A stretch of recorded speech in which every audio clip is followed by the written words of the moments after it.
नमस्कार सनातन प्रेमियों, आप सभी का स्वागत है सनातन तीर्थ यात्रा में, जहां हम आपको ले चलेंगे एक दिव्य यात्रा पर। आज हम प्रस्तुत कर रहे हैं नारद पुराण की अद्भुत कथाएं, वह पुराण जो भक्ति, ज्ञान और वैराग्य का अमूल्य स्रोत है।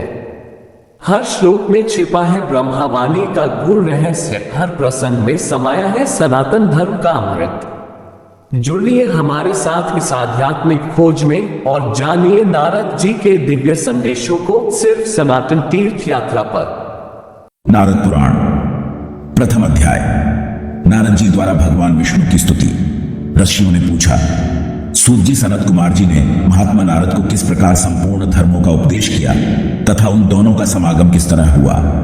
वे दोनों ब्रह्मवादी महात्मा किस स्थान में स्थित होकर भगवान की महिमा का गान करते थे, यह हमें बताइए। सूत जी बोले, महात्मा सनक आदि ब्रह्मा जी के मानस पुत्र हैं। उनमें न ममता है और न अहंकार। वे सभी नैष्ठिक ब्रह्मचारी हैं। उनके नाम बतलाता हूँ, सुनिए। सनक, सनंदन, सनत कुमार और सनातन, इन्हीं नामों से उनकी ख्याति है। वे चारों महात्मा भगवान विष्णु के भक्त हैं तथा निरंतर पर ब्रह्मा परमात्मा के चिंतन में तत्पर रहते हैं। उनका प्रभाव सहन सूर्यों के समान है। वे सत्यव्रती तथा मुमुक्षु हैं। एक दिन की बात है, वे मेरुगिरी के शिखर पर ब्रह्मा जी की सभा में जा रहे थे। मार्ग में उन्हें भगवान विष्णु के चरणों से प्रकट हुई गंगा जी का दर्शन हुआ। यह उन्हें अभीष्ट था।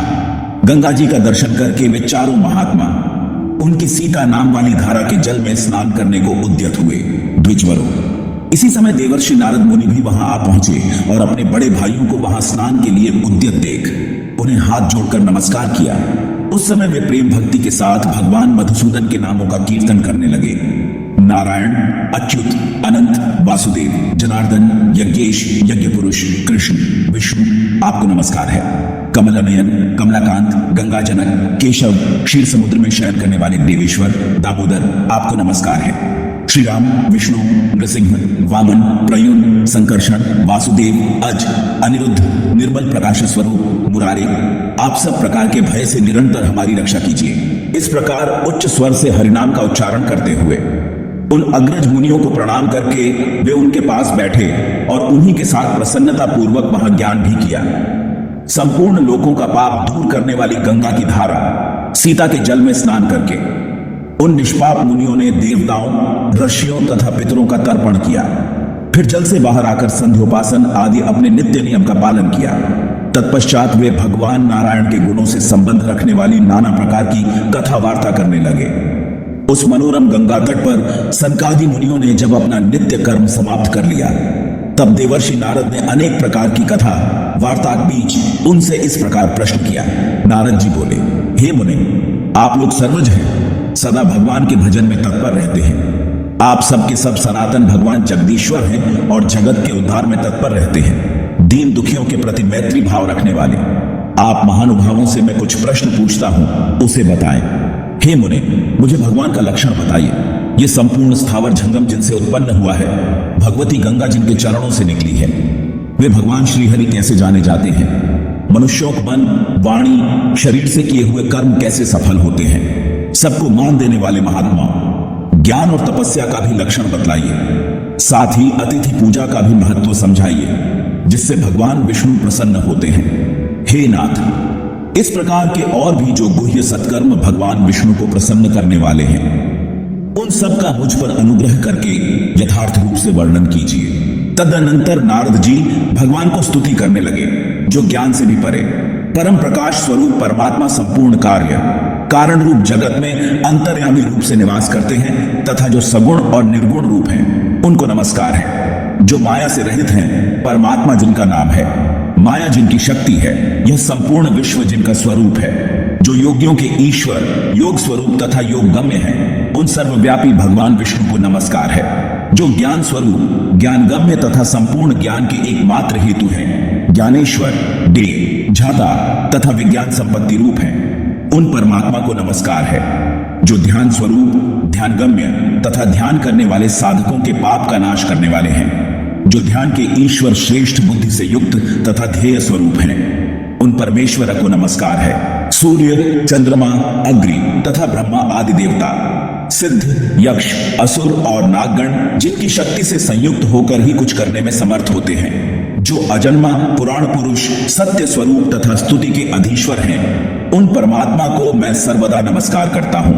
ब्रह्मण, जो ब्रह्मा जी का रूप धारण करके संसार की सृष्टि और विष्णु रूप से जगत का पालन करते हैं तथा कल्प का अंत होने पर जो रुद्र रूप धारण करके संहार में प्रवृत्त होते हैं और एकार्णव के जल में अक्षय वट के पत्र पर शिशु रूप से अपने चरणारविंद का रसपान करते हुए शयन करते हैं, उन अजन्मा परमेश्वर का मैं भजन करता हूं, जिनके नाम का संकीर्तन करने से गजराज ग्राह के भयानक बंधन से मुक्त हो गया, जो प्रकाश स्वरूप देवता अपने परम पद में नित्य विराजमान रहते हैं। उन आदि पुरुष भगवान विष्णु की मैं शरण लेता हूं, जो शिव की भक्ति करने वाले पुरुषों के लिए शिव स्वरूप और विष्णु का ध्यान करने वाले भक्तों के लिए विष्णु स्वरूप हैं, जो संकल्प पूर्वक अपने देह धारण में स्वयं ही हेतु हैं। उन नित्य परमात्मा की मैं शरण लेता हूं, जो केशी तथा नरकासुर का नाश करने वाले हैं, जिन्होंने बाल्यावस्था में अपने हाथ के अग्रभाग से गिरिराज गोवर्धन को धारण किया था। पृथ्वी के भार का अपहरण जिनका स्वाभाविक विनोद है, उन दिव्य शक्ति संपन्न भगवान वासुदेव को मैं सदा प्रणाम करता हूं, जिन्होंने खंभ में भयंकर नृसिंह रूप से अवतीर्ण हो पर्वत की चट्टान के समान कठोर दैत्य हिरण्यकशिपु के वक्षस्थल को विदीर्ण करके अपने भक्त प्रहलाद की रक्षा की। उन अजन्मा परमेश्वर को मैं नमस्कार करता हूं, जो आकाश आदि तत्वों से विभूषित परमात्मा नाम से प्रसिद्ध, निरंजन, नित्य, अमेय तत्व तथा कर्म रहित हैं। उन विश्व विधाता पुराण पुरुष परमात्मा को मैं नमस्कार करता हूं, जो ब्रह्मा, इंद्र, रुद्र, अग्नि, वायु, मनुष्य, यक्ष, गंधर्व, असुर तथा देवता आदि अपने विभिन्न स्वरूपों के साथ स्थित हैं, जो एक अद्वितीय परमेश्वर है। उन आदि पुरुष परमात्मा का मैं भजन करता हूं। विरोचन कुमार बलि से 3 पग भूमि पाकर, जिन्होंने 2 ही पगों से ब्रह्मलोक पर्यंत संपूर्ण विश्व को माप लिया और उसे पुनः देवताओं को समर्पित कर दिया, उन अपराजित भगवान वामन को मैं नमस्कार करता हूं। है क्षत्रिय सहस्त्रबाहु अर्जुन के अपराध से, जिन्होंने समस्त क्षत्रिय कुल का 21 बार संहार किया, उन जमदग्नि नंदन भगवान परशुराम को नमस्कार है, जिन्होंने राम, लक्ष्मण, भरत और शत्रुघ्न इन 4 रूपों में प्रकट होकर वानरों की सेना से घिरकर राक्षस दल का संहार किया था। उन भगवान श्री रामचंद्र को मैं नमस्कार करता हूं, जिन्होंने श्री बलराम और श्री कृष्ण इन 2 स्वरूपों को धारण करके पृथ्वी का भार उतारा और मामा कंस का संहार कर दिया। उन भगवान श्री कृष्ण का मैं भजन करता हूं। तीनों लोकों में व्याप्त, अपने हृदय में साक्षात्कार करने योग्य निर्मल बुद्धि रूप परमेश्वर का मैं भजन करता हूं।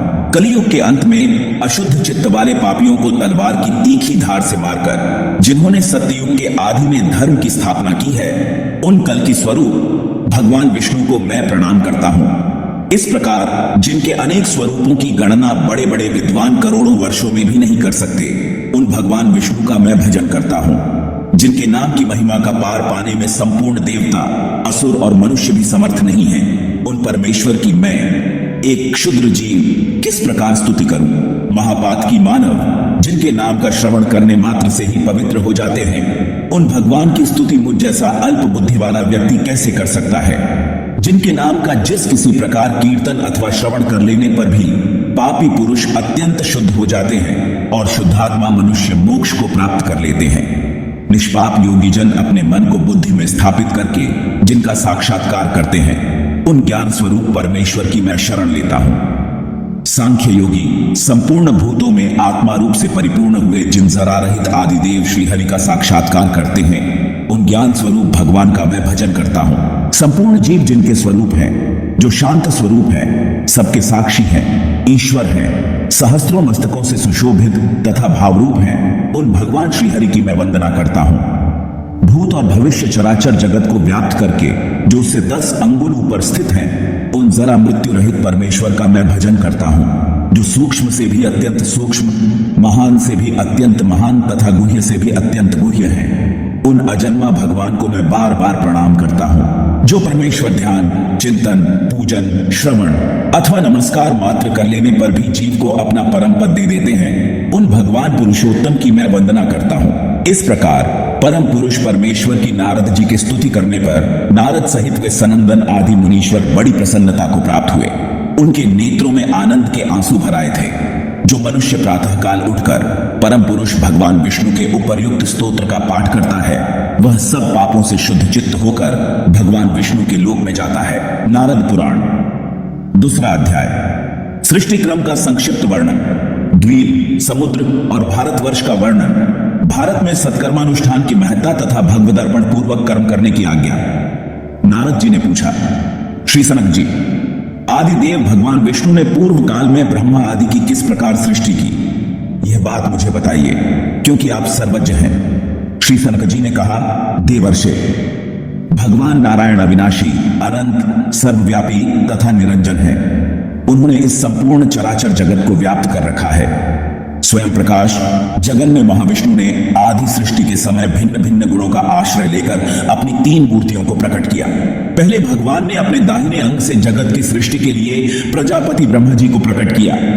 फिर अपने मध्य अंग से जगत के संहार करने वाले रुद्र नामधारी शिव को उत्पन्न किया। साथ ही इस जगत के पालन के लिए उन्होंने अपने बाएं अंग से अविनाशी भगवान विष्णु को अभिव्यक्त किया। जरा मृत्यु से रहित उन आदिदेव परमात्मा को कुछ लोग शिव नाम से पुकारते हैं, कोई सदा सत्य रूप विष्णु कहते हैं और कुछ लोग उन्हें ब्रह्मा बताते हैं। भगवान विष्णु की जो पराशक्ति है वही जगत रूपी कार्य का संपादन करने वाली है। भाव और अभाव दोनों उसी के स्वरूप हैं। वही भाव रूप से विद्या और अभाव रूप से अविद्या कहलाती है। जिस समय यह संसार महाविष्णु से भिन्न प्रतीत होता है, उस समय अविद्या सिद्ध होती है और वही दुख का कारण बनती है। नारद जी, जब तुम्हारी छाता ज्ञान और झेय रूप की उपाधि नष्ट हो जाएगी और सब रूपों में एकमात्र भगवान महाविष्णु ही हैं, ऐसी भावना बुद्धि में होने लगेगी, तब विद्या का प्रकाश होगा। वह अभेद बुद्धि ही विद्या कहलाती है। इस प्रकार महाविष्णु की माया शक्ति उनसे भिन्न प्रतीत होने पर जन्म मृत्यु रूप संसार बंधन को देने वाली होती है, और वही यदि अभेद बुद्धि से देखी जाए तो संसार बंधन का नाश करने वाली बन जाती है। यह संपूर्ण चराचर जगत भगवान विष्णु की शक्ति से उत्पन्न हुआ है। इसलिए जंगम जो चेष्टा करता है और स्थावर जो चेष्टा नहीं करता, वह संपूर्ण विश्व भिन्न भिन्न प्रतीत होता है। जैसे घट, मठ आदि भिन्न भिन्न उपाधियों के कारण आकाश भिन्न भिन्न रूप में प्रतीत होता है, उसी प्रकार यह संपूर्ण जगत अविद्या रूप उपाधि के योग से भिन्न भिन्न प्रतीत होता है। मुने, जैसे भगवान विष्णु संपूर्ण जगत में व्यापक हैं, उसी प्रकार उनकी शक्ति भी व्यापक है। जैसे अंगार में रहने वाली दाह शक्ति अपने आश्रय में व्याप्त होकर स्थित रहती है। कुछ लोग भगवान की उस शक्ति को लक्ष्मी कहते हैं तथा कुछ लोग उसे उमा और भारती, सरस्वती आदि नाम देते हैं। भगवान विष्णु की वह पराशक्ति जगत की सृष्टि आदि करने वाली है। वह व्यक्त और अव्यक्त रूप से संपूर्ण जगत को व्याप्त करके स्थित है। जो भगवान अखिल विश्व की रक्षा करते हैं, वे ही परम पुरुष नारायण देव हैं। अतः जो परात्पर अविनाशी तत्व है, परम पद भी वही है। वही अक्षर, निर्गुण, शुद्ध, सर्वत्र परिपूर्ण एवं सनातन परमात्मा है। वे पर से भी परे हैं। परमानंद स्वरूप परमात्मा सब प्रकार की उपाधियों से रहित है। एकमात्र ज्ञान योग के द्वारा उनके तत्व का बोध होता है। वे सबसे परे हैं। सत, चित और आनंद ही उनका स्वरूप है। वे स्वयं प्रकाशमय परमात्मा नित्य शुद्ध स्वरूप हैं, तथापि तत्व आदि गुणों के भेद से 3 स्वरूप धारण करते हैं। उनके यही तीनों स्वरूप जगत की सृष्टि, पालन और संहार के कारण होते हैं। मुने, जिस स्वरूप से भगवान इस जगत की सृष्टि करते हैं, उसी का नाम ब्रह्मा है। ये ब्रह्मा जी जिनके नाभिक मल से उत्पन्न हुए हैं, वे ही आनंद स्वरूप परमात्मा विष्णु इस जगत का पालन करते हैं। उनसे बढ़कर दूसरा कोई नहीं है। वे संपूर्ण जगत के अंतर्यामी आत्मा है। समस्त संसार में वे ही व्याप्त हो रहे हैं। वे सबके साक्षी तथा निरंजन हैं। वे ही भिन्न और अभिन्न रूप में स्थित परमेश्वर हैं। उन्हीं की शक्ति महामाया है, जो जगत की सत्ता का विश्वास धारण कराती है। विश्व की उत्पत्ति का आदि कारण होने से विद्वान पुरुष उसे प्रकृति कहते हैं। आदि सृष्टि के समय लोकरचना के लिए उद्यत हुए भगवान महाविष्णु के प्रकृति, पुरुष और काल, ये 3 रूप प्रकट होते हैं। शुद्ध अंतःकरण वाले ब्रह्म रूप से जिसका साक्षात्कार करते हैं, जो विशुद्ध परम धाम कहलाता है, वही विष्णु का परम पद है। इसी प्रकार वे शुद्ध अक्षर अनंत परमेश्वर ही काल रूप में स्थित हैं। वे ही सत्व, रज, तम रूप तीनों गुणों में विराज रहे हैं तथा गुणों के आधार भी वे ही हैं। वे सर्वव्यापी परमात्मा ही इस जगत के आदि लष्टा हैं। जगतगुरु पुरुषोत्तम के समीप स्थित हुई प्रकृति जब चंचलता को प्राप्त हुई तो उससे महत्त्व का प्रादुर्भाव हुआ, जिसे समष्टि बुद्धि भी कहते हैं। फिर उस महत्त्व से अहंकार उत्पन्न हुआ। अहंकार से सूक्ष्म तन्मात्राएं और एकादश इंद्रियां प्रकट हुई। तत्पश्चात तन्मात्राओं से पंच महाभूत प्रकट हुए, जो स्थूल जगत के कारण हैं। नारद जी, उन भूतों के नाम हैं आकाश, वायु, अग्नि, जल और पृथ्वी। ये क्रमशः एक एक के कारण होते हैं। तदनंतर संसार की सृष्टि करने वाले भगवान ब्रह्मा जी ने तामस सर्ग की रचना की। तिर्यक योनि वाले पशु पक्षी तथा मृग आदि जंतुओं को उत्पन्न किया। उस सर्ग को पुरुषार्थ का साधक न मानकर ब्रह्मा जी ने अपने सनातन स्वरूप से देवताओं को मतलब सात्विक सर्ग को उत्पन्न किया। तत्पश्चात उन्होंने मनुष्यों की मतलब राजस सर्ग की सृष्टि की। इसके बाद दक्ष आदि पुत्रों को जन्म दिया, जो सृष्टि के कार्य में तत्पर हुए। ब्रह्मा जी के इन पुत्रों से देवताओं, असुरों तथा मनुष्यों सहित यह संपूर्ण जगत भरा हुआ है। भूरलोक, भूवरलोक, स्वरलोक, महरलोक, जनलोक, तपलोक तथा सत्यलोक, ये 7 लोक क्रमशः एक के ऊपर एक स्थित हैं। विप्रवर, अतल, वितल, सुतल, तलातल, महातल, रसातल तथा पाताल, ये 7 पाताल क्रमशः एक के नीचे एक स्थित हैं। इन सब लोकों में रहने वाले लोकपालों को भी ब्रह्मा जी ने उत्पन्न किया। भिन्न भिन्न देशों के कुल पर्वतों और नदियों की भी सृष्टि की तथा वहां के निवासियों के लिए जीविका आदि सब आवश्यक वस्तुओं की भी यथा योग्य व्यवस्था की। इस पृथ्वी के मध्य भाग में मेरु पर्वत है, जो समस्त देवताओं का निवास स्थान है। जहां पृथ्वी की अंतिम सीमा है, वहां लोकालोक पर्वत की स्थिति है। मेरु तथा लोकालोक पर्वत के बीच में 7 समुद्र और 7 द्वीप हैं।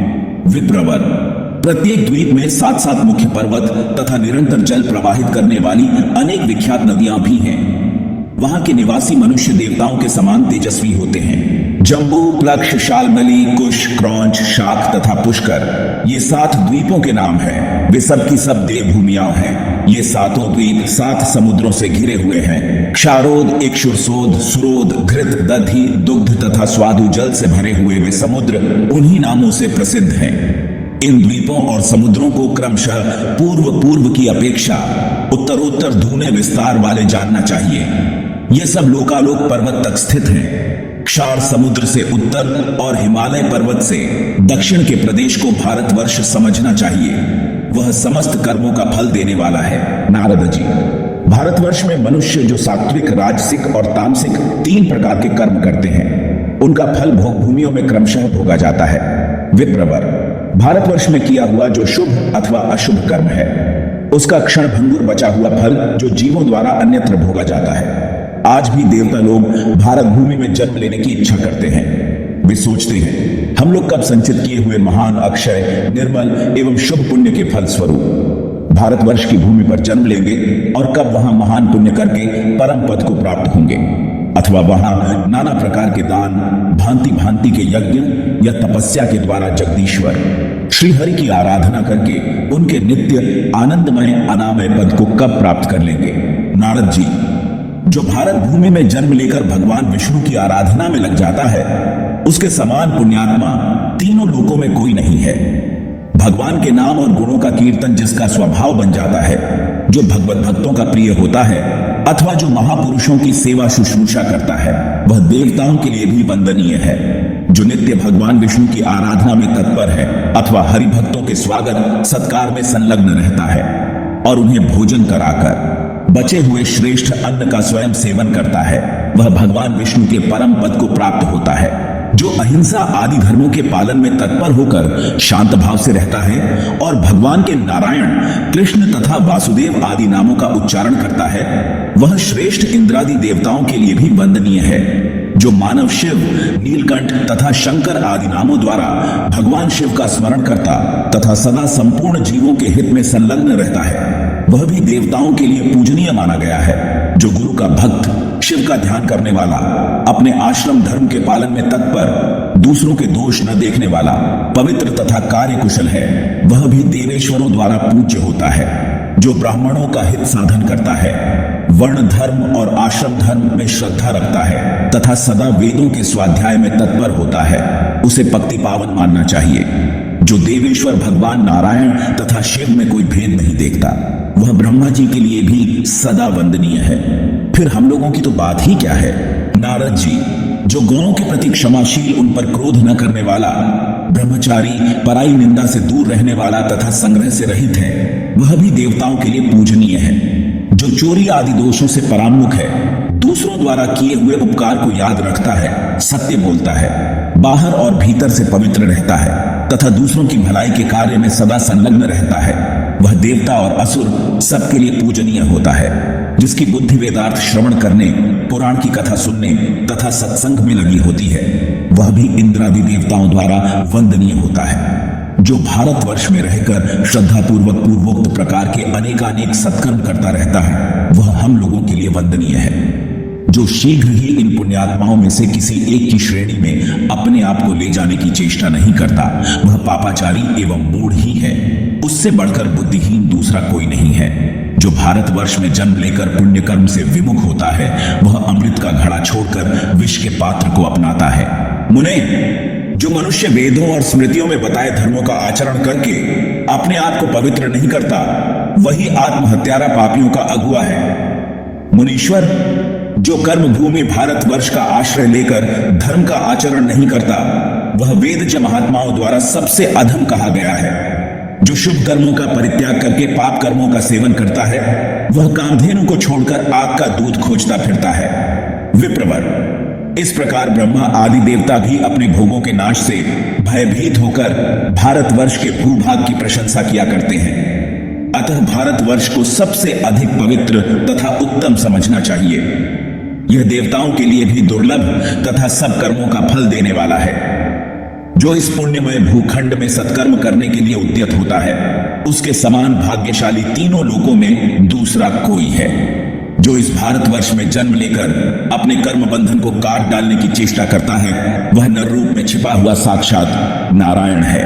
परलोक में उत्तम फल प्राप्त करने की इच्छा रखता है, उसे आलस्य छोड़कर सत्कर्मों का अनुष्ठान करना चाहिए। उन कर्मों को भक्ति पूर्वक भगवान विष्णु को समर्पित कर देने पर उनका फल अक्षय माना गया है। यदि कर्म फल की ओर से मन में वैराग्य हो, तो अपने पुण्य कर्म को भगवान विष्णु में प्रेम होने के लिए उनके चरणों में समर्पित कर दे।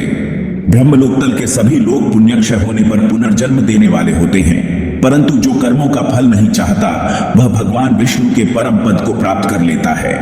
भगवान की प्रसन्नता के लिए वेद शास्त्रों द्वारा बताए हुए आश्रमानुकूल कर्मों का अनुष्ठान करना चाहिए।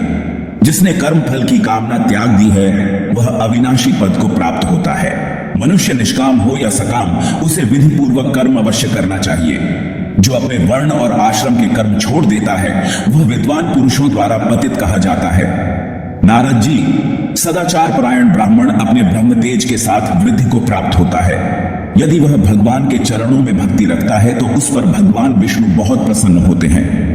समस्त धर्मों के फल भगवान वासुदेव हैं। तपस्या का चरम लक्ष्य भी वासुदेव ही है। वासुदेव के तत्व को समझ लेना ही उत्तम ज्ञान है तथा वासुदेव को प्राप्त कर लेना ही उत्तम गति है। ब्रह्मा जी से लेकर कीट पर्यंत यह संपूर्ण स्थावर जंगम जगत वासुदेव स्वरूप है। उनसे भिन्न कुछ भी नहीं है। वे ही ब्रह्मा और शिव हैं। वे ही देवता, असुर तथा यज्ञ रूप हैं। वे ही यह ब्रह्मांड भी है। उनसे भिन्न अपनी पृथक सत्ता रखने वाली दूसरी कोई वस्तु नहीं है।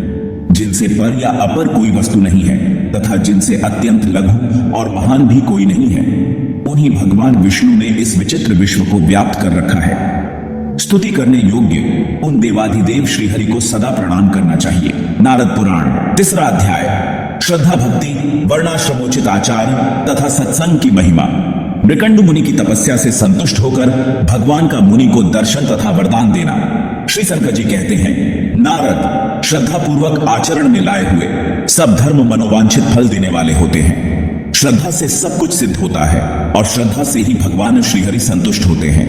भक्ति योग का साधन भक्ति पूर्वक ही करना चाहिए तथा सत्कर्मों का अनुष्ठान भी श्रद्धा भक्ति से ही करना चाहिए। विप्रवर नारद, श्रद्धाहीन कर्म कभी सिद्ध नहीं होते। जैसे सूर्य का प्रकाश समस्त जीवों की चेष्टाओं में कारण होता है, उसी प्रकार भक्ति संपूर्ण सिद्धियों का परम कारण है। जैसे जल संपूर्ण लोकों का जीवन माना गया है, उसी प्रकार भक्ति सब प्रकार की सिद्धियों का जीवन है।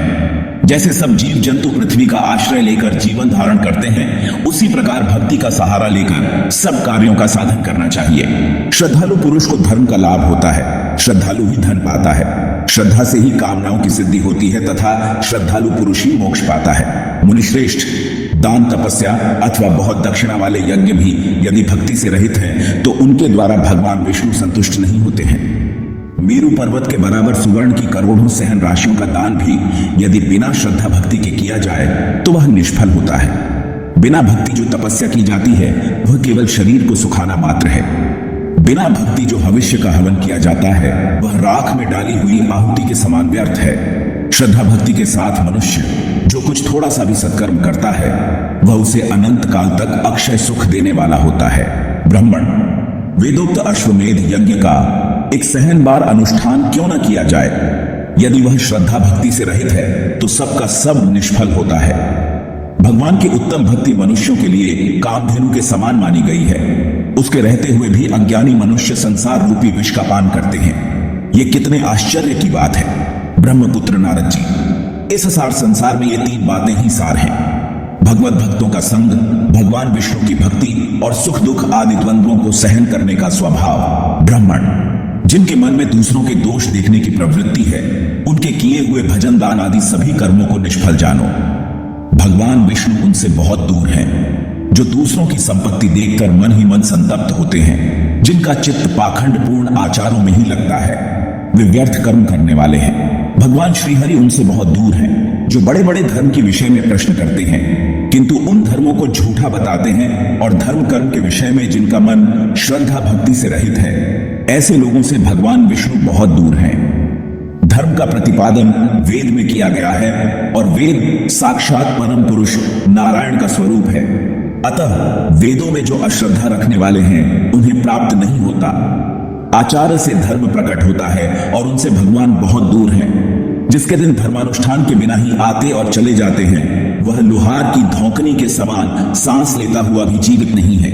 ब्रह्मनंदन, धर्म, अर्थ, काम और मोक्ष, ये चार पुरुषार्थ सनातन हैं। श्रद्धालु पुरुषों को ही इनकी सिद्धि होती है, श्रद्धाहीन को नहीं।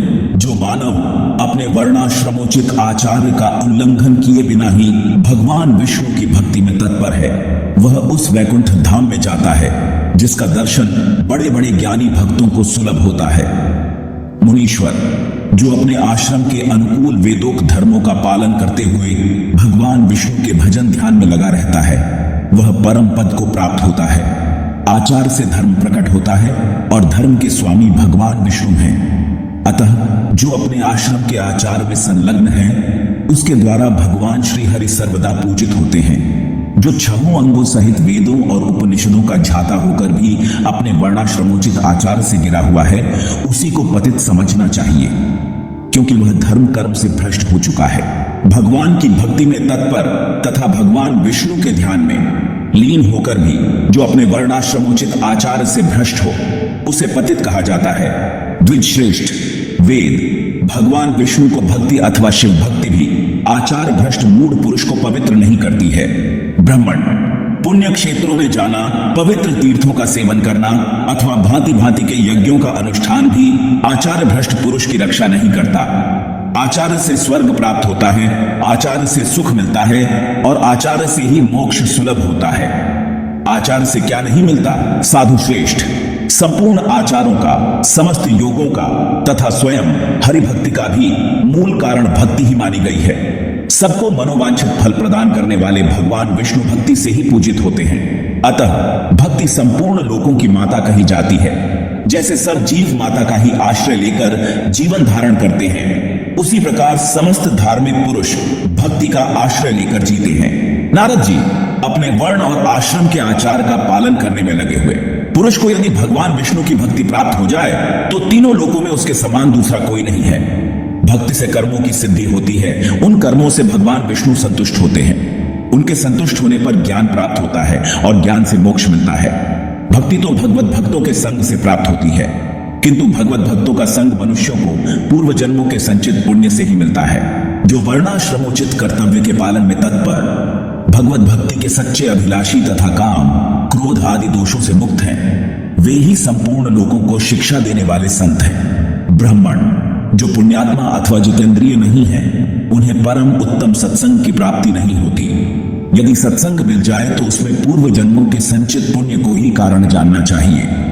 जिसके पूर्व जन्मों में किए हुए समस्त पाप नष्ट हो जाते हैं, उसी को सत्संग सुलभ होता है, अन्यथा उसकी प्राप्ति असंभव है। सूर्य अपनी किरणों के समूह से दिन में बाहर के अंधकार का नाश करते हैं, किंतु संत महात्मा अपने उत्तम वचन रूपी किरणों के समुदाय से सदा भीतर के अज्ञानांधकार का नाश करते रहते हैं। संसार में भगवत भक्ति के लिए लालायित रहने वाले पुरुष दुर्लभ हैं। उनका संग जिसे प्राप्त होता है, उसे सनातन शांति सुलभ होती है। सुलभ, नारद जी ने पूछा, भगवत भक्त पुरुषों का क्या लक्षण है? वे कैसा कर्म करते हैं तथा उन्हें कैसे लोक की प्राप्ति होती है? यह सब आप यथार्थ रूप से बताइए। संत जी, आप सुदर्शन चक्रधारी देवाधिदेव लक्ष्मीपति भगवान विष्णु के भक्त हैं, अतः आप ही ये सब बातें बताने में समर्थ हैं। आपसे बढ़कर दूसरा कोई नहीं है। संत जी ने कहा, ब्राह्मण, योग निद्रा से मुक्त होने पर जगदीश्वर भगवान विष्णु ने बुद्धिमान महात्मा मार्कंडेय जी को जिस परम गोपनीय रहस्य का उपदेश किया था, वही तुम्हें बतलाता हूं, सुनो।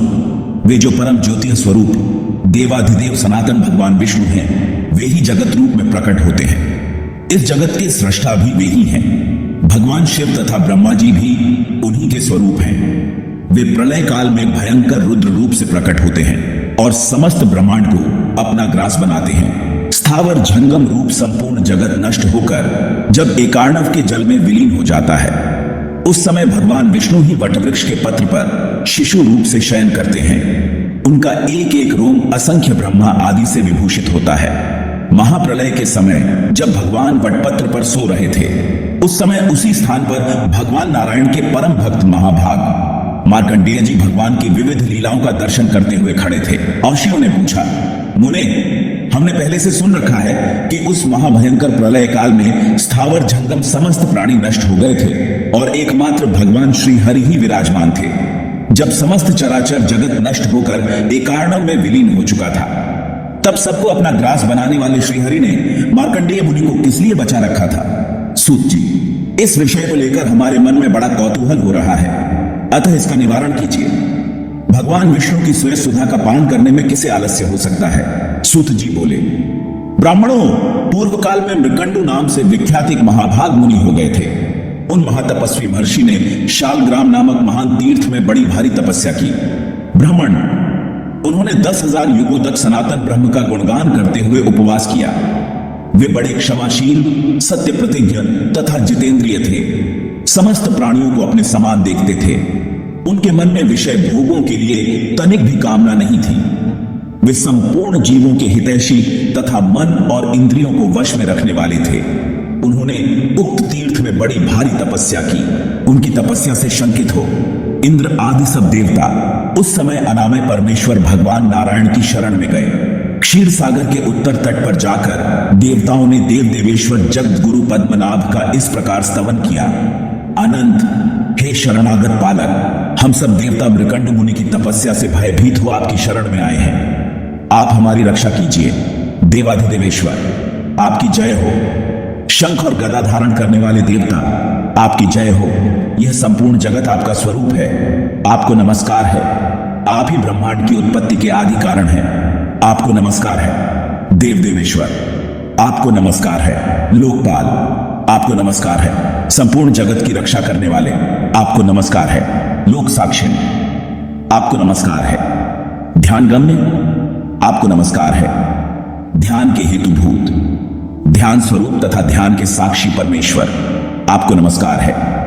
पृथ्वी आदि 5 भूत आपके ही स्वरूप हैं, आपको नमस्कार है। आप चैतन्य रूप हैं, आपको नमस्कार है। आप सबसे ज्येष्ठ हैं, आपको नमस्कार है। आप शुद्ध स्वरूप हैं, निर्गुण हैं तथा गुण रूप हैं, आपको नमस्कार है। निराकार, साकार तथा अनेक रूप धारण करने वाले आपको नमस्कार है। गौओं तथा ब्राह्मणों के हितैषी आपको नमस्कार है। जगत का हित साधन करने वाले सच्चिदानंद स्वरूप गोविंद आपको बार बार नमस्कार है। इस प्रकार देवताओं द्वारा की गई स्तुति को सुनकर शंख, चक्र और गदा धारण करने वाले भगवान लक्ष्मीपति ने उन्हें प्रत्यक्ष दर्शन दिया। उनके नेत्र खिले हुए कमल दल के समान शोभा पा रहे थे। उनका करोड़ों सूर्यों के समान प्रभाव था। सब प्रकार के दिव्य आभूषणों से वे युक्त थे। भगवान के वक्षस्थल पर श्रीवत्स चिन्ह सुशोभित हो रहा था। वे पीतांबर धारण किए हुए थे। उनकी आकृति बड़ी सौम्य थी। बाएं कंधे पर सुनहरे रंग का यज्ञोपवीत चमक रहा था। बड़े बड़े महर्षि उनकी स्तुति कर रहे थे तथा श्रेष्ठ पार्षद उन्हें सब ओर से घेर कर खड़े थे। उनका दर्शन करके वे संपूर्ण देवता उनके तेज के समक्ष फीके पड़ गए और बड़ी प्रसन्नता के साथ पृथ्वी पर लेटकर अपने 8 अंगों से उन्हें प्रणाम किया। तब प्रसन्न हुए भगवान विष्णु प्रणाम करने वाले इंद्रादि देवताओं को आनंदित करते हुए गंभीर वाणी में बोले। श्री भगवान ने कहा, देवताओं, मैं जानता हूं मृकंड मुनि की तपस्या से तुम्हारे मन में बड़ा खेद हो रहा है, परंतु वे महर्षि साधु पुरुषों में अग्रगण्य हैं, अतः तुम्हें कष्ट नहीं देंगे। श्रेष्ठ देवताओं, जो साधु पुरुष हैं वे संपत्ति में हो या विपत्ति में किसी प्रकार भी दूसरे को कष्ट नहीं देते। वे स्वप्न में भी ऐसा नहीं करते। सज्जनों, जो मानव संपूर्ण जगत का हित करने वाला, दूसरों के दोष न देखने वाला तथा ईर्ष्या रहित है, वह इहलोक और परलोक में साधु पुरुषों द्वारा निःशंक कहा जाता है। सशंक व्यक्ति सदा दुखी रहता है और निःशंक पुरुष सुख पाता है। अतः तुम लोग निश्चिंत होकर अपने अपने घर जाओ। मृकंड मुनि तुम्हें कोई कष्ट नहीं देंगे। इसके सिवा तुम्हारी रक्षा करने वाला मैं तो हूं ही, अतः सुखपूर्वक विचरो। इस प्रकार अलसी के फूल की भांति श्याम कांति वाले भगवान विष्णु देवताओं को वर देकर उनके देखते देखते वहीं अंतर्धान हो गए। देवताओं का मन प्रसन्न हो गया। वे जैसे आए थे उसी प्रकार स्वर्ग को लौट गए। भगवान श्रीहरि ने प्रसन्न होकर मृकंड को भी प्रत्यक्ष दर्शन दिया, जो स्वयं प्रकाश, निरंजन एवं निराकार पर ब्रह्म है। वही अलसी के फूल के समान श्याम सुंदर विग्रह धारण करके प्रकट हो गए। दिव्य आयुधों से सुशोभित उन पीतांबरधारी भगवान विष्णु को देखकर मृकंड मुनि आश्चर्यचकित हो गए। उन्होंने ध्यान से आंखें खोलकर देखा, भगवान विष्णु सम्मुख विराजमान हैं। उनके मुख से प्रसन्नता टपक रही है। वे शांत भाव से स्थित हैं। जगत का धारण पोषण उन्हीं के द्वारा होता है। यह संपूर्ण विश्व उन्हीं का तेज है। भगवान का दर्शन करके मुनि का शरीर पुलकित हो उठा। उनके नेत्रों से आनंद के आंसू झरने लगे। उन्होंने पृथ्वी पर दंड की भांति गिरकर उन देवाधिदेव सनातन परमात्मा को प्रणाम किया। फिर हर्षजनक आंसुओं से भगवान के दोनों चरण पखारते हुए वे सिर पर अंजलि बांधे उनकी स्तुति करने लगे।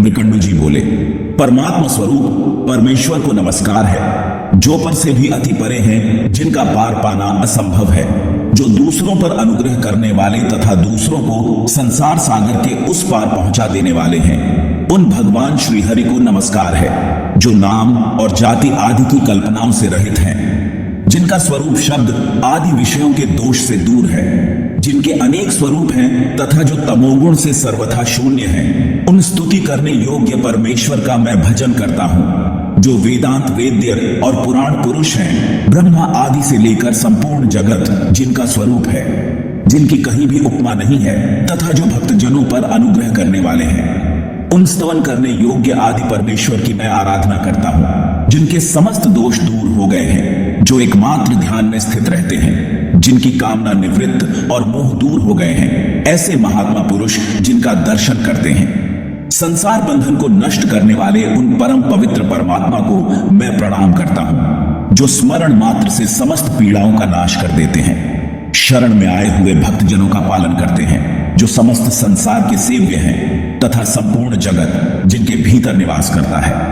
उन करुणा सागर परमेश्वर विष्णु को मैं नमस्कार करता हूँ। महर्षि मृकंडु के इस प्रकार स्तुति करने पर शंख, चक्र और गदा धारण करने वाले भगवान विष्णु को बड़ी प्रसन्नता हुई। उन्होंने अपनी 4 विशाल भुजाओं से खींचकर मुनि को हृदय से लगा लिया और अत्यंत प्रेम पूर्वक कहा, उत्तम व्रत का पालन करने वाले मुने, तुम सर्वथा निष्पाप हो। तुम्हारी तपस्या और स्तुति से मैं बहुत प्रसन्न हूं। तुम कोई वर मांगो। सुव्रत, तुम्हारे मन को जो अभीष्ट हो वही वर मांग लो। मृकंडु ने कहा, देव जगन्नाथ, मैं कृतार्थ हो गया, इसमें तनिक भी संशय नहीं है, क्योंकि जो पुण्यात्मा नहीं है उनके लिए आपका दर्शन सर्वथा दुर्लभ है।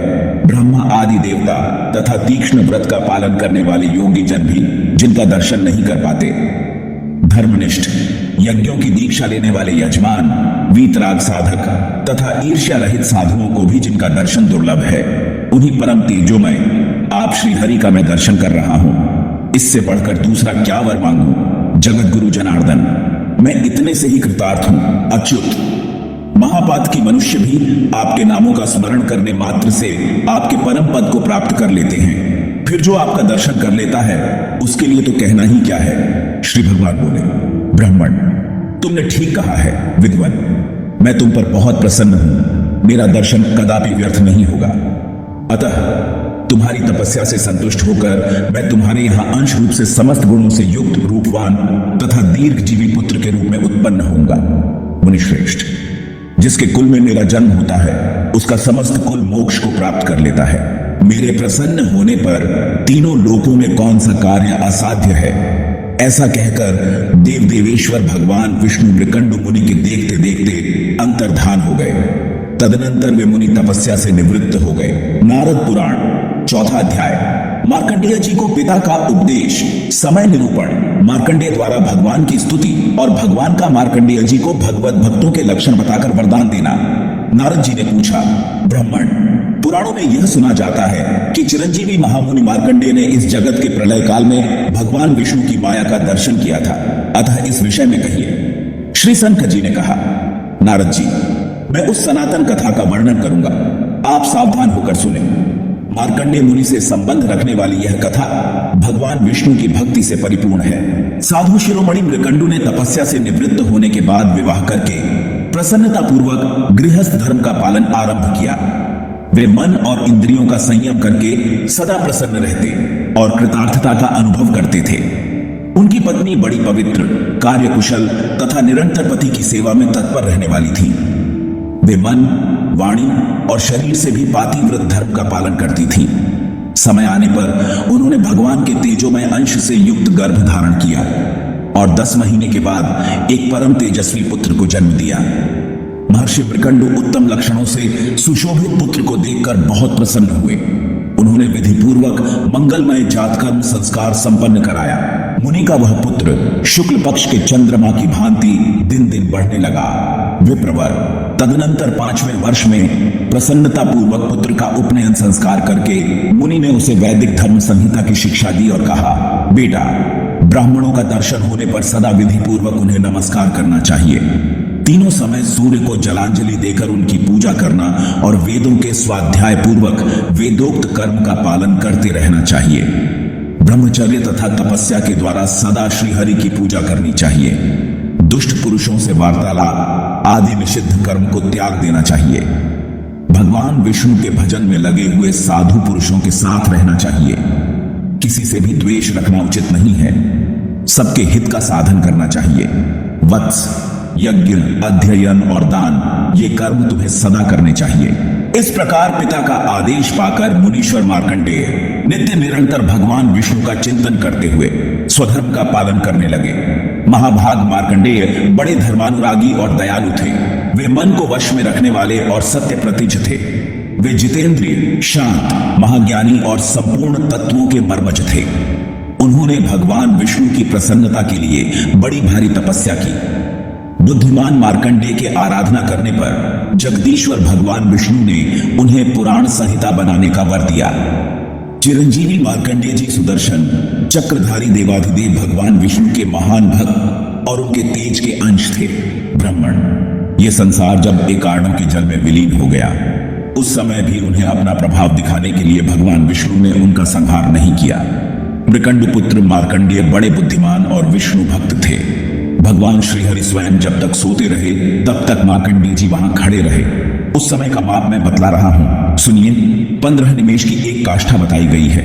नारद जी, 30 काष्ठा की एक कला समझनी चाहिए। 30 कला का एक क्षण होता है और 6 क्षणों की एक घड़ी मानी गई है। 2 घड़ी का एक मुहूर्त और 30 मुहूर्त का एक दिन होता है। 30 दिन का एक मास होता है और एक मास में 2 पक्ष होते हैं। 2 मास का एक ऋतु और 3 ऋतुओं का एक अयन माना गया है। 2 अयन से 1 वर्ष बनता है, जो देवताओं का एक दिन है। उत्तरायण देवताओं का दिन है और दक्षिणायन उनकी रात्रि है। मनुष्यों के एक मास के बराबर पितरों का एक दिन कहा जाता है। इसलिए सूर्य और चंद्रमा के संयोग में अर्थात अमावस्या के दिन उत्तम पितृकल्प जानना चाहिए। 12,000 दिव्य वर्षों का एक दैवत युग होता है। 2000 दैवत युग के बराबर ब्रह्मा के एक दिन रात्रि का मान है। वह मनुष्यों के लिए सृष्टि और प्रलय दोनों मिलकर ब्रह्मा का दिन रात रूप एक कल्प है। 71 दिव्य चतुर्युग का एक मनवंतर होता है और 14 मनवंतरों से ब्रह्मा जी का एक दिन पूरा होता है। मुने, जितना बड़ा ब्रह्मा जी का दिन होता है उतनी ही बड़ी उनकी रात्रि भी बताई गई है। विप्रवर, ब्रह्मा जी की रात्रि के समय तीनों लोगों का नाश हो जाता है। महामुनि मार्कंडेय ने सिर पर अंजलि बांधे नित्यानंद स्वरूप श्रीहरि का प्रिय वचनों द्वारा इस प्रकार स्तवन किया। मार्कंडेय जी बोले, जिनके सहस्त्रों मस्तक हैं, रोग शोक आदि विकार से जो सर्वथा रहित हैं, जिनका कोई आधार नहीं है, स्वयं ही सबके आधार हैं तथा जो सर्वत्र व्यापक हैं, मनुष्यों से सदा प्रार्थित होने वाले उन भगवान नारायण देव को मैं सदा प्रणाम करता हूं, जो प्रमाण से परे तथा जरावस्था से रहित है, नित्य एवं सच्चिदानंद स्वरूप हैं तथा जहां कोई तर्क या संकेत काम नहीं देता। उन भगवान जनार्दन को मैं प्रणाम करता हूं, जो परम अक्षर, नित्य, विश्व के आदि कारण तथा जगत के उत्पत्ति स्थान हैं। उन सर्व तत्वमय शांत स्वरूप भगवान जनार्दन को मैं नमस्कार करता हूं, जो पुरातन पुरुष, सब प्रकार की सिद्धियों से संपन्न और संपूर्ण ज्ञान के एकमात्र आश्रय हैं, जिनका स्वरूप पर से भी अति परे है। उन भगवान जनार्दन को मैं नमस्कार करता हूं, जो परम ज्योति, परम धाम तथा परम पवित्र पद हैं, जिनकी सबके साथ एक रूपता है। उन परमात्मा जनार्दन को मैं प्रणाम करता हूं, सत, चित और आनंद ही जिनका स्वरूप है, जो सर्वश्रेष्ठ ब्रह्मादि देवताओं के लिए भी परम पद है। उन सर्वस्वरूप श्रेष्ठ सनातन भगवान जनार्दन को मैं नमस्कार करता हूं, जो सगुण, निर्गुण, शांत, मायातीत और विशुद्ध माया के अधिपति हैं तथा जो रूप रहित होते हुए भी अनेक रूप वाले हैं। उन भगवान जनार्दन को मैं प्रणाम करता हूं, जो भगवान इस जगत की सृष्टि, पालन और संहार करते हैं। उन आदिदेव भगवान जनार्दन को मैं नमस्कार करता हूं। परेश, परमानंद, शरणागत वत्सल, दया सागर, मेरी रक्षा कीजिए। मन वाणी से अतीत परमेश्वर, आपको नमस्कार है। विप्रवर नारद जी, शंख, चक्र और गदा धारण करने वाले जगतगुरु भगवान विष्णु इस प्रकार स्तुति करने वाले मार्कंडेय जी से अत्यंत प्रसन्नता पूर्वक बोले। श्री भगवान ने कहा, द्विज श्रेष्ठ, संसार में जो भक्त पुरुष मुझ भगवान की भक्ति में चित्त लगाए रहने वाले हैं, उन पर संतुष्ट हो मैं सदा उनकी रक्षा करता हूं, इसमें संदेह नहीं है। भगवत भक्त रूप से अपने को छिपाकर मैं ही सदा सब लोगों की रक्षा करता हूं। मार्कंडेय जी ने पूछा, भगवान, भगवत भक्त के क्या लक्षण हैं? किस कर्म से मनुष्य भगवत भक्त होते हैं, यह मैं सुनना चाहता हूं, क्योंकि इस बात को जानने के लिए मेरे मन में बड़ी उत्कंठा है। श्री भगवान ने कहा, मुनि श्रेष्ठ, भगवत भक्तों के लक्षण बतलाता हूं, सुनो। उनके प्रभाव अथवा महिमा का वर्णन करोड़ों वर्षों में भी नहीं किया जा सकता।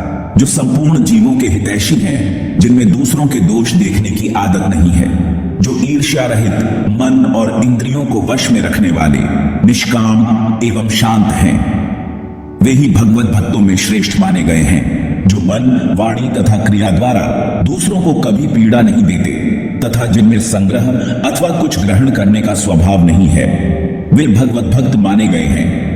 जिनकी सात्विक बुद्धि उत्तम भगवत संबंधी कथा वार्ता सुनने में स्वभावतः लगी रहती है तथा जो भगवान और उनके भक्तों के भी भक्त होते हैं, वे श्रेष्ठ भक्त समझे जाते हैं। जो श्रेष्ठ मानव माता और पिता के प्रति गंगा और विश्वनाथ का भाव रखकर उनकी सेवा करते हैं, वे भी श्रेष्ठ भगवत भक्त हैं। जो भगवान के पूजन में रत हैं, जो इसमें सहायक होते हैं तथा जो भगवान की पूजा देखकर उसका अनुमोदन करते हैं, वे उत्तम भगवत भक्त हैं।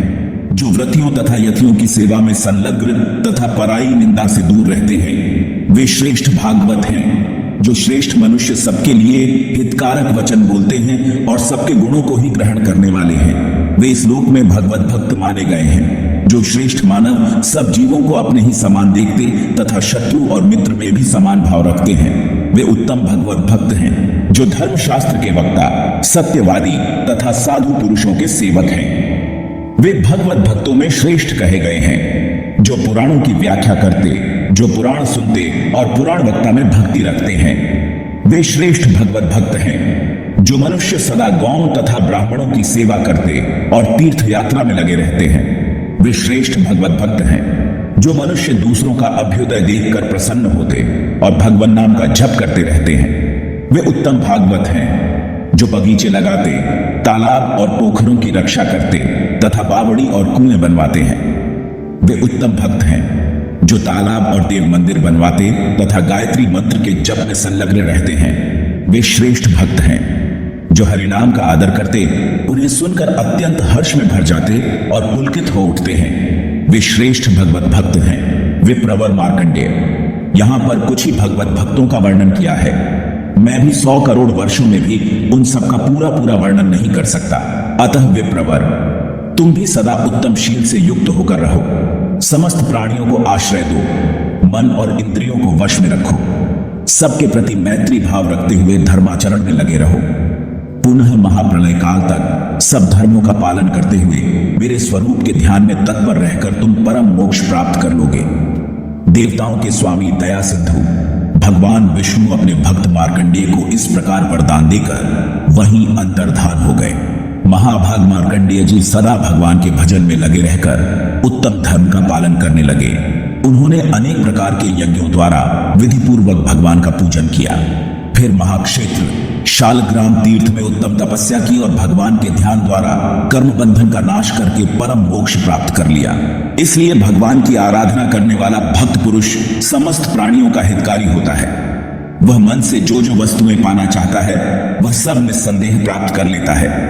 सनक जी कहते हैं, विप्रवर नारद, तुमने जो कुछ पूछा था उसके अनुसार यह सब भगवत भक्ति का महात्म्य मैंने तुम्हें बताया है।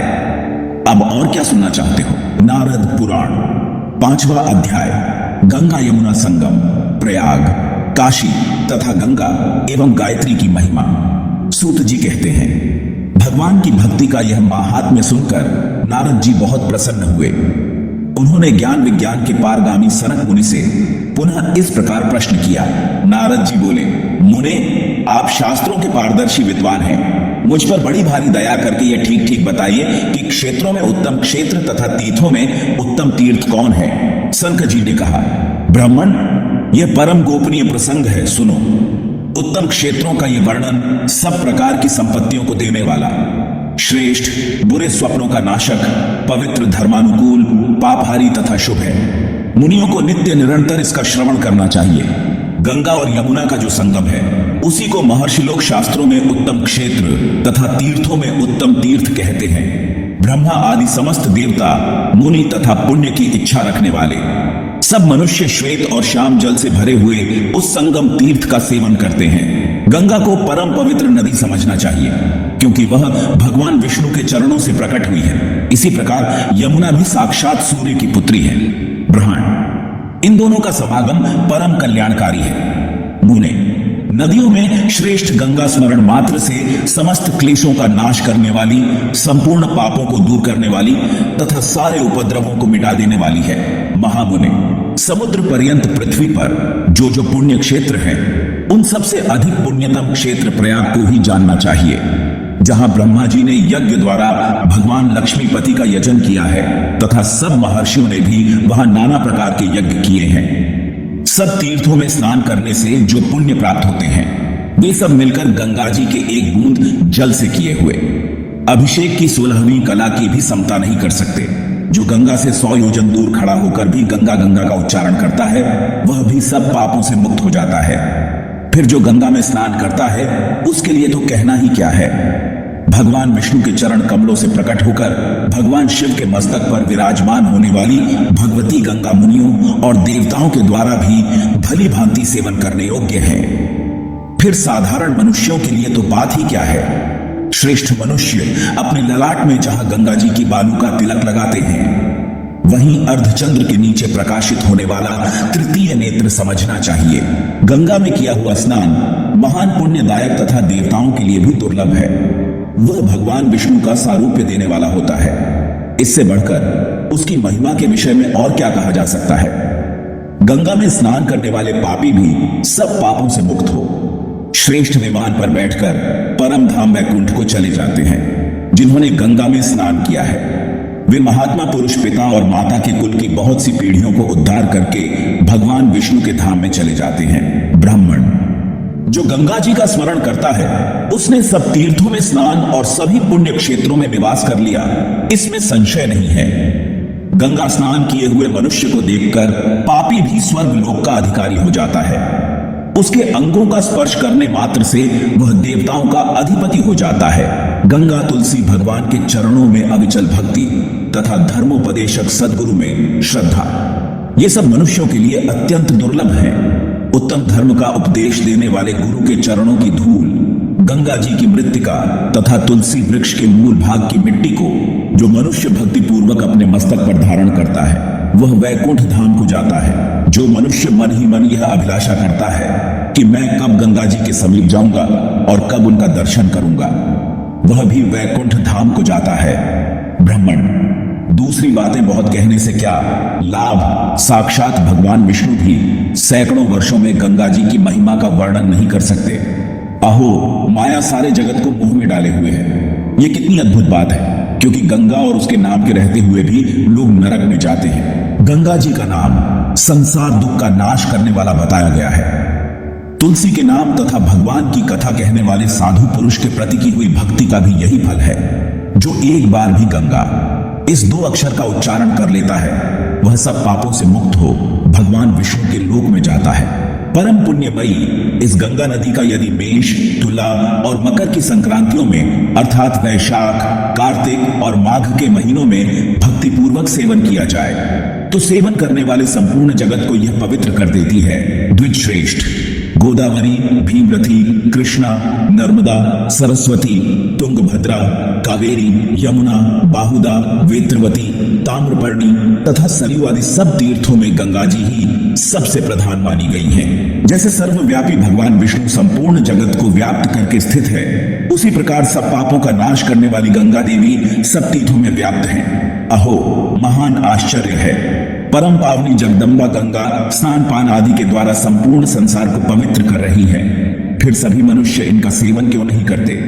इसी प्रकार विख्यात काशीपुरी भी तीर्थों में उत्तम तीर्थ और क्षेत्रों में उत्तम क्षेत्र है। समस्त देवता उसका सेवन करते हैं। इस लोक में कान वाले पुरुषों के वे ही दोनों काम धन्य हैं और वे ही बहुत से शास्त्रों का ज्ञान धारण करने वाले हैं, जिनके द्वारा बारंबार काशी का नाम श्रवण किया गया है। द्विजश्रेष्ठ जो मनुष्य अविमुक्त क्षेत्र काशी का स्मरण करते हैं वे सब पापों का नाश करके भगवान शिव के लोक में चले जाते हैं।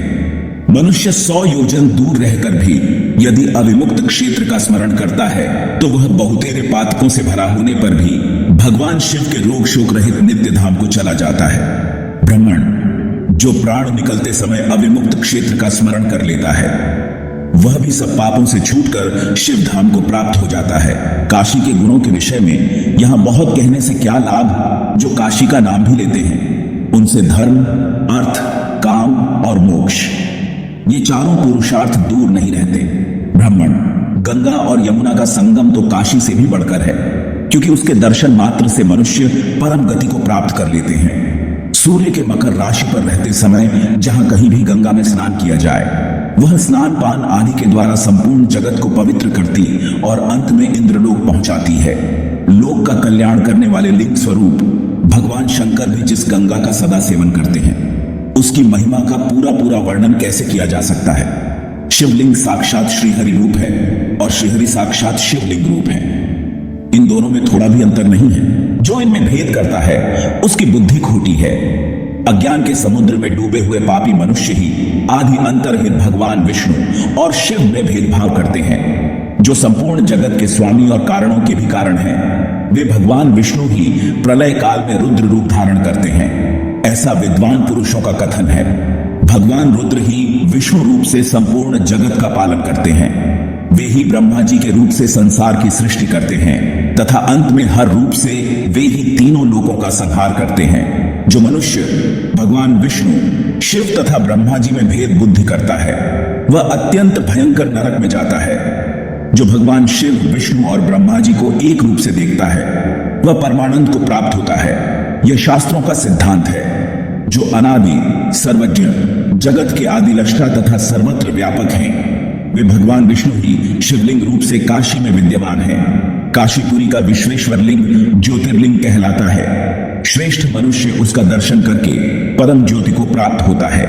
जिसने त्रिभुवन को पवित्र करने वाली काशीपुरी की परिक्रमा कर ली, उसके द्वारा समुद्र, पर्वत तथा 7 द्वीपों सहित पृथ्वी की परिक्रमा हो गई। धातु, मिट्टी, लकड़ी, पत्थर अथवा चित्र आदि से निर्मित जो भगवान शिव अथवा विष्णु की निर्मल प्रतिमाएं हैं, उन सब में भगवान विष्णु विद्यमान है। जहां तुलसी का बगीचा, कमलों का वन और पुराणों का पाठ हो, वहां भगवान विष्णु स्थित रहते हैं। ब्राह्मण पुराण की कथा सुनने में जो प्रेम होता है, वह गंगा स्नान के समान है तथा पुराण की कथा कहने वाले व्यास के प्रति जो भक्ति होती है, वह प्रयाग के तुल्य मानी गई है। जो पुराणोक्त धर्म का उपदेश देकर जन्म मृत्यु रूप संसार सागर में डूबे हुए जगत का उद्धार करता है, वह साक्षात श्रीहरि का स्वरूप बताया गया है। गंगा के समान कोई तीर्थ नहीं है, माता के समान कोई गुरु नहीं है, भगवान विष्णु के समान कोई देवता नहीं है तथा गुरु से बढ़कर कोई तत्व नहीं है। जैसे चारों वर्णों में ब्राह्मण, नक्षत्रों में चंद्रमा तथा सरोवरों में समुद्र श्रेष्ठ है, उसी प्रकार पुण्य तीर्थों और नदियों में गंगा सबसे श्रेष्ठ मानी गई है। शांति के समान कोई बंधु नहीं है, सत्य से बढ़कर कोई तप नहीं है, मोक्ष से बड़ा कोई लाभ नहीं है और गंगा के समान कोई नदी नहीं है। गंगा जी का उत्तम नाम पाप रूपी वन को भस्म करने के लिए दावानल के समान है। गंगा संसार रूपी रोग को दूर करने वाली है, इसलिए यज्ञ पूर्वक उनका सेवन करना चाहिए। गायत्री और गंगा दोनों समस्त पापों को हर लेने वाली मानी गई है। नारद जी, जो इन दोनों के प्रति भक्ति भाव से रहित है, उसे पतित समझना चाहिए। गायत्री वेदों की माता है और जाह्नवी गंगा संपूर्ण जगत की जननी है। वे दोनों समस्त पापों के नाश का कारण हैं। जिस पर गायत्री प्रसन्न होती है, उस पर गंगा भी प्रसन्न होती है। वे दोनों भगवान विष्णु की शक्ति से संपन्न हैं, अतः संपूर्ण कामनाओं की सिद्धि देने वाली है। गंगा और गायत्री धर्म, अर्थ, काम और मोक्ष, इन चारों पुरुषार्थों के फल रूप में प्रकट हुई हैं। ये दोनों निर्मल तथा परम उत्तम हैं और संपूर्ण लोगों पर अनुग्रह करने के लिए प्रवृत्त हुई है।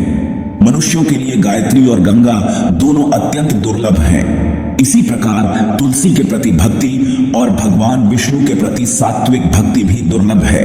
अहो महाभागा, गंगा स्मरण करने पर समस्त पापों का नाश करने वाली, दर्शन करने पर भगवान विष्णु का लोक देने वाली तथा जल पीने पर भगवान का सारूप्य प्रदान करने वाली है। उनमें स्नान कर लेने पर मनुष्य भगवान विष्णु के उत्तम धाम को जाते हैं। जगत का धारण पोषण करने वाले सर्वव्यापी सनातन भगवान नारायण गंगा सेवन करने वाले मनुष्यों को मनोवांछित फल देते हैं। जो श्रेष्ठ मानव गंगाजल के एक कण से भी अभिषिक्त होता है, वह सब पापों से मुक्त हो परम धाम को प्राप्त कर लेता है। गंगा के जल बिंदु का सेवन करने मात्र से राजा सगर की संतति परम पद को प्राप्त हुई। अगर वीडियो पसंद आया हो तो लाइक करें, शेयर करें और चैनल को सब्सक्राइब करना न भूलें। आपका प्यार और समर्थन ही हमें आगे बढ़ने की ताकत देता है। मिलते हैं अगले वीडियो में, तब तक जय हिंद, वंदे मातरम।